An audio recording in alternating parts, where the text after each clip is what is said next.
اگلے اعتراض کی طرف چلتے ہیں. یہ بھی بڑا اچھا ہے, اس میں بھی جو ٹھوکر لگی ہے وہ نسبت کی طرف لگی ہے.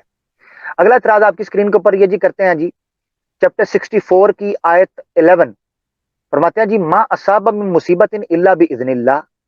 کہتے ہیں جی کوئی مصیبت نہیں پہنچتی مگر اللہ کے حکم سے.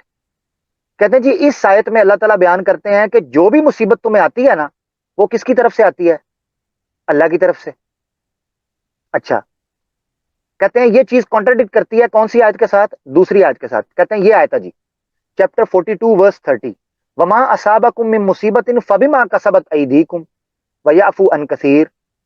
کہتے ہیں تو تمہیں جو مصیبت پہنچتی ہے اس کا سبب وہی ہے جو تمہارے ہاتھوں نے کمایا. اچھا, کہتے ہیں جی دیکھیں اس آیت کے اندر اللہ تعالیٰ کہہ رہے ہیں کہ جو تمہارے ہاتھوں نے کیا اس وجہ سے تمہیں مصیبت پہنچتی ہے, اور اس آیت میں اللہ تعالیٰ کہہ رہے ہیں کہ تمہیں نہیں پہنچتی کوئی مصیبت مگر اللہ کی طرف سے. تو یہ ہے کیا؟ یہ کانٹرڈکشن ہے, ایک طرف اللہ کی طرف سے ایک طرف انسان کی طرف. اصل میں یہ عربی کو نہ سمجھنے اور قرآن کو آؤٹ آف کانٹیکس لینے کی وجہ سے پیدا ہوا ہے یہ اشکال. توجہ کیجیے گا بھی, یہ دیکھیں جی اللہ تعالیٰ یہاں پر کہتے ہیں الفاظ کا استعمال کیا, ما اصاب من مصیبت الا باذن اللہ. باذن اللہ, من اللہ نہیں, باذن اللہ, اللہ کے حکم سے. یعنی جو بھی مصیبت آپ کو پہنچتی ہے اس کو آپ تک پہنچنے میں اللہ کی اجازت چاہیے ہوتی ہے, وہ آپ کی طرف سے ہی رہی ہوتی ہے. مگر چونکہ اللہ اس پوری کائنات کا خالق ہے تو جب تک اس کی اجازت نہیں ہوگی کوئی مصیبت بھی آپ کی طرف نہیں آ سکتی. اس کی مثال ایسے سمجھیں کہ ایک بندہ جو ہے وہ اس کو گولی لگتی ہے وہ مر جاتا ہے, دوسرا بندہ ہے اس کو گولی لگتی ہے وہ بچ جاتا ہے. ٹھیک ہے, اس کا مطلب کیا ہے کہ دونوں کو گولی لگی ہے, دونوں کو گولی لگی ہے, مگر ایک پر وہ مصیبت کا اذن اللہ نے موت کا نہیں رکھا, اجازت نہیں دی موت کو, وہ بچ گیا. دوسرے کو اجازت دی ہے وہ مر گیا. تو یہاں پر اذن کا لفظ استعمال ہوا ہے, من اللہ کا نہیں, اذن کا. تو اذن کا مطلب ہے کہ مصیبت آپ کو اللہ کے حکم سے ہی آ رہی ہے, مگر اس نے جو قوانین اور اسباب کریٹ کیے ہیں جن کو آپ اختیار کرتے ہیں تو وہ مصیبت آپ کی شکل میں آتی ہے, وہ ہے ساری آپ کی طرف آ جاتی ہے. یہ بیسیکلی دوسری آیت کے اندر بیان ہو رہا ہے, مگر اس کو آپ سمجھے کہ اذن اللہ, اللہ کے حکم سے.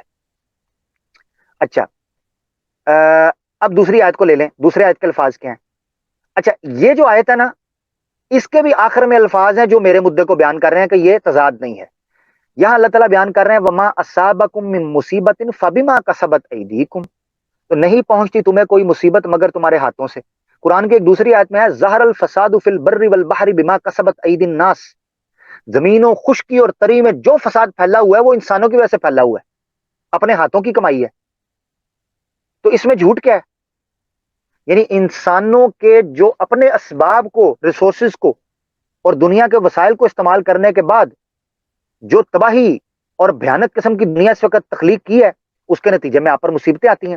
اب اگلی آیت دیکھیں, وَيَعْفُو عَنْ كَثِيرٍ, بہت کچھ تو اللہ معاف فرما دیتا ہے. یہ ہے وہ بِإِذْنِ اللہ جو اس آیت کے اندر بیان ہوا ہے. یعنی ہر مصیبت کا آپ کے ہاتھوں کا ہی جو قوانین, جو اللہ نے اسلوب اور جو اسباب اللہ نے کریٹ کیے ہیں وہ انہی کے افراط و تفرید سے آپ کے اوپر مسلط ہوتے ہیں جو مشکلیں آپ پر آتی ہیں. مگر اللہ بہت سی چیزوں کو منع بھی, روک بھی دیتا ہے آپ سے, کتنی مصیبتوں کو. یہ ہے وہ اذن اللہ. اس آیت میں کیا ہے؟ وَيَعْفُو عَنْ كَثِيرٍ, بہت کچھ تو معاف فرما دیتا ہے اللہ, اور یہاں کیا ہے؟ بِإِذْنِ اللہ. یہ ہے فرق. اس کو ایک اور طریقے سے ناظرین سمجھے, توجہ بڑی رکھنی ہے آپ نے. اس آیت کے تضاد کو متن کے علاوہ مفہوم سے بھی آپ سمجھ سکتے ہیں. دیکھیں, ایک کام کی نسبت متعدد افراد کی طرف ہو سکتی ہے. مثال اس کی کیسے سمجھیں؟ مثال کے طور پر ایک فوج بارڈر پر جنگ لڑ رہی ہے اور وہ جنگ لڑنے کے نتیجے میں اس علاقے کو فتح کر دیتی ہے. جب وہ علاقے کو فتح کرتی ہے تو نیوز میں آتا ہے کہ جی مثال کے طور پر امریکہ جو ہے وہ جناب عراق پر حملہ کر دیا, اس نے عراق کو اس نے فتح کر لیا.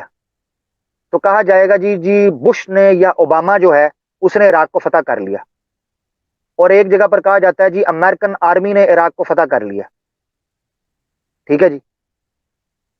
اب یہ دونوں, ایک بندہ اٹھ کے کہے جی یہ تو کانٹرڈکشن ہو رہا ہے, تضاد ہو رہا ہے, تو اس کی عقل پر ماتم ہی ہوگا. کیونکہ دونوں اپنی جگہ پر حقیقتیں ٹھیک ہیں. ایک جگہ پر نسبت حقیقی کر لی گئی ہے فوج کی طرف، اور ایک طرف نسبت جو ہے وہ مجازی کر لی ہے حکمن، کہ جس کا حکم سے وہ لوگ آئے تھے، یا جس کے انڈر وہ لوگ ہیں، جس کے سپرویژن میں وہ لوگ ہیں. ٹھیک ہے.